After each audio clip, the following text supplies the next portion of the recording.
तो नमस्कार दोस्तों, स्वागत है मगन ट्यूटोरियल्स में। उम्मीद करता हूं सब लोग स्वस्थ होंगे, व्यस्त होंगे, ज़बरदस्त होंगे। दोस्तों, आप सभी को पता है कि एनआईओएस को लेके बड़ी अनिश्चितता है, बड़ी सारी कन्फ्यूजन्स हैं, तमाम केस चल रहे हैं और इसमें हर कोई सोच रहा है कि कोई राहत इस तरह से मिल जाए ताकि एक संबल मिल सके, एक आत्मविश्वास मिल सके, जिससे हम आगे बढ़ सके, अपना करियर बना सके। लेकिन इस बीच में कुछ चीज़ें जिम्मेदार लोगों, तथा कथित जिम्मेदार लोगों के द्वारा कही जा रही हैं, फैलाई जा रही हैं, जिससे एक कन्फ्यूज़न क्रिएट हो रही है। मेरे वीडियोस पे इस तरह के कमेंट अब भरने शुरू हो गए हैं कि सर क्या एनआईओएस को उत्तराखंड में अलाउ कर दिया गया है।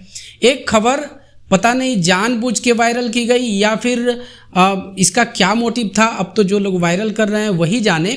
लेकिन उसमें स्क्रीनशॉट एक जिम्मेदार पर्सन का भेजा जा रहा है और कहा जा रहा है कि जो उत्तराखंड में प्राथमिक शिक्षक भर्ती है उसकी तीसरी काउंसलिंग में एनआईओएस डीएलएड को अलाउ कर दिया गया है। मुझे बड़ी खुशी हुई दोस्तों, जब मेरी पहली नज़र वहाँ पे पड़ी तो मुझे बड़ी खुशी हुई पर्सनली कि चलिए कम से कम कुछ ऐसा तो हो गया कि एक शुरुआती इनिशियल एक बढ़त मिल गई और यहाँ से हम एक अपने लिए एक पॉजिटिव वे में और एक पॉजिटिव चीज़ों की उम्मीद कर सकते हैं। लेकिन जब मैंने इस पे रिसर्च करनी शुरू की तो मुझे कुछ और ही मिला। तो उन सारी चीज़ों से मैं आपको अवगत कराना चाहता हूँ। आप जानते हैं मगन ट्यूटोरियल्स खबरों के लिए किसी भी इस तरह का हम कहें कि उसको तोड़ मरोड़ के हम पेश करने की नहीं कोशिश करते हैं। जो भी चीज़ है जिस तरह से है हम उसी तरह से आपको आपके सामने लाने की कोशिश करते हैं। अब जब ये चीज़ कही गई कि एनआईओएस डीएलएड को अलाउ कर दिया गया उत्तराखंड में, तो पहले जो मेरे विचार दिमाग में आया वो ये आया कि हो सकता है कि कोई इस तरह का माननीय सुप्रीम कोर्ट की तरफ से नोटिस कोई राहत इस तरह से दे दी गई हो कि चलिए ठीक है, आप एक कंडीशन के आधार पे हम एक कह सकते हैं कि एक तरह से कह सकते हैं कि एक कंडीशन लगा के उन्होंने शायद अलाउ कर दिया हो, शायद कोई इस तरह का नोटिस जारी कर दिया हो कि ठीक है अभी वैकेंसी में आप इनको शामिल कीजिए, लेकिन इनका जो है निर्णय माननीय सुप्रीम कोर्ट के निर्णय के अधीन रहेगा। यानी कि इनकी नियुक्ति जो है वो माननीय सुप्रीम कोर्ट के निर्णय पर डिपेंड करेगी। यदि एनआईओएस डीएलएड बाहर हो जाता है तो फिर इनको भी बाहर कर दिया जाएगा, यानी इनका अभ्यर्थन निरस्त कर दिया जाएगा। और यदि माननीय सुप्रीम कोर्ट का निर्णय एनआईओएस डीएलएड के पक्ष में आ जाता है तो फिर तो इनका सिलेक्शन है। लेकिन ऐसा कुछ नहीं था। निराशा मुझे इस बात की हुई। मैं आपको सीधे से एक डॉक्यूमेंट दिखाने की कोशिश करूंगा जो कि एनआईओएस डीएलएड के संबंध में जो आदेश है उत्तराखंड सरकार का, जो जिले स्तर पे जो काउंसलिंग होनी है 27 तारीख को, उसका आदेश है। उसमें कहीं भी इस तरह का मेंशन नहीं है। मैं एक बार आपको दिखाने की कोशिश करता हूं, इसके बाद सारी चीज़ें आप खुद जान समझ पाएंगे। चलिए मैं थोड़ा सा अपने आईपैड की स्क्रीन पे आपको लेके आऊँगा दोस्तों, और यहाँ पे आप वो कार्यालय आदेश देख सकते हैं। इसमें जो एलिजिबिलिटी है, किनको बुलाया गया है, आप देख लीजिए, आपको खुद ब खुद सारी चीज़ें समझ में आ जाएगी।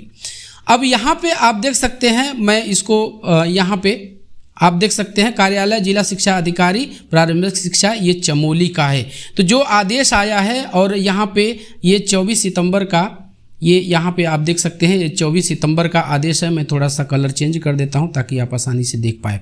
हाँ, अब ये आदेश आप लोग पढ़ लीजिएगा। मैं चूंकि आदेश पढ़ चुका हूँ इसलिए जल्दी जल्दी मैं वीडियो का समय बचाने के लिए ये चीज़ें मैं मार्कअप करूँगा। ये देखिए काउंसलिंग, जो तीसरी काउंसलिंग है, ये उसका यहाँ मैं मार्क कर रहा हूँ। 27 सितंबर 2024 को काउंसलिंग में निम्नलिखित निर्देशों के साथ प्रतिभाग करेंगे। अब इसमें दोस्तों कहीं पे भी इस तरह का नहीं है कि एनआईओएस से जो डीएलएड किए हैं उनको भी बुलाया गया है।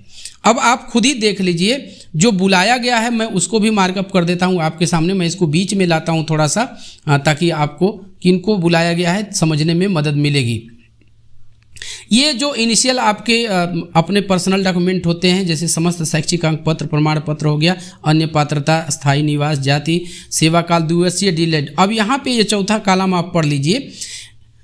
यहाँ पे चौथा, और सेवा काल में द्विवर्षीय डीएलएड प्राप्त किया है तो एक उनको एनओसी भी देनी पड़ती है। तो ये द्विवर्षीय डीएलएड के संबंध में ही है। फिर इसके बाद दिव्यांगता है, आर्थिक रूप से कमजोर यानी ईडब्ल्यूएस वाला है। और यहाँ पे यहाँ पे देख लीजिए, एक 2018 से बीच के डीएलएड आवेदनकर्ता जो पूर्व में चयनित नहीं हुए, ये पुरानी वैकेंसी के हैं, तो इन्हीं को बुलाया गया है। आप इस पूरे आदेश में कहीं भी नहीं देख सकते हैं कि एनआईओएस से डीएलएड करने वाले को भी इसमें आमंत्रित किया गया है। तो अब मैं ये पूरी सूची है 145 लोगों की, शायद ये सूची मैं डाल दूंगा और आप खुद से भी चेक कर लीजिएगा कि किनको किनको बुलाया गया है। अब यहाँ पे एक चीज़ समझने वाली है कि ये बातें इस वक्त क्यों कही जा रही हैं, मतलब ये चीज़ें फैलाने के बाद किसी को क्या लाभ मिल सकता है, क्या मिल सकता है। तो मैं आपको यहाँ बताना चाहूँगा ये क्यों कर रहे हैं, क्यों इसको फैला रहे हैं कि नहीं एनआईओएस की अब जीत की जो एक उम्मीद है वो बढ़ती जा रही है, और फला जो भी आप समझ लीजिए, ये क्यों किया जा रहा है, ये तो जो कर रहे हैं वही जाने कि क्यों इसको वायरल कर रहे हैं। लेकिन मैं आपसे इतना कहूँगा, आपने आदेश देख लिया, इस आदेश को मैं मगध ट्यूटोरियल्स का जो ऑफिशियल टेलीग्राम चैनल है मैं उस पर डाल दूंगा, आप उस पर जाके देख लीजिएगा।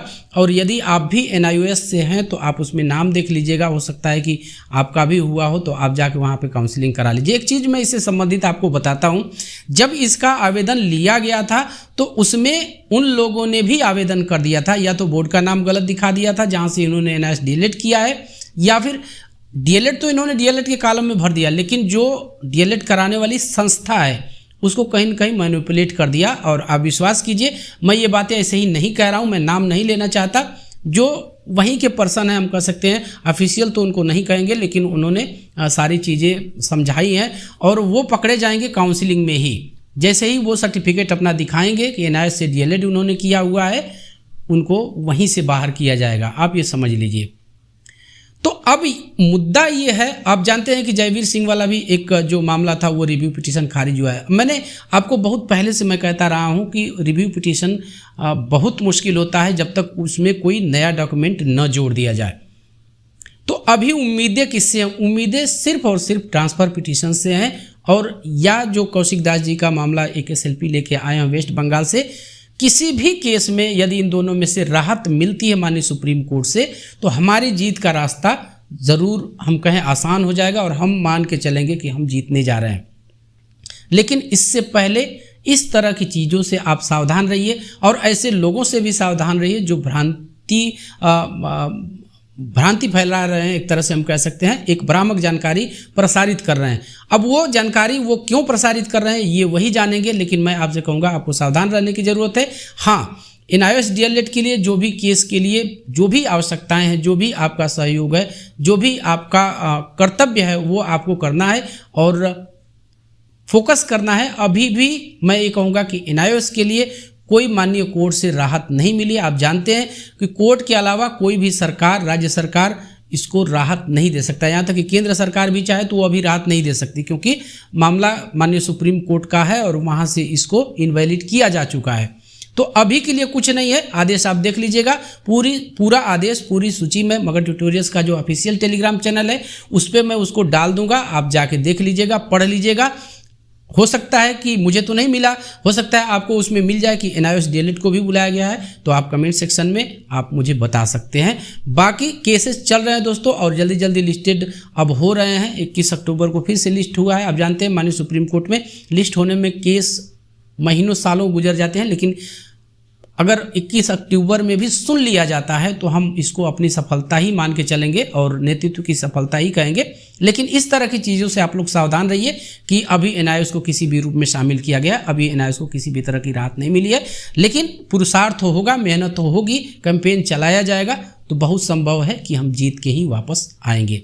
तो बस दोस्तों, यही था आज की इस वीडियो में। उम्मीद करते हैं कि आपको वीडियो पसंद आई होगी, और चलते चलते वही रिक्वेस्ट दोस्तों, कृपया इस चैनल को लाइक शेयर और सब्सक्राइब जरूर कीजिए दोस्तों। जब आप ऐसा करते हैं तो हमें मोटिवेशन ज़रूर मिलता है। मिलते हैं अगली वीडियो में, तब तक के लिए नमस्कार।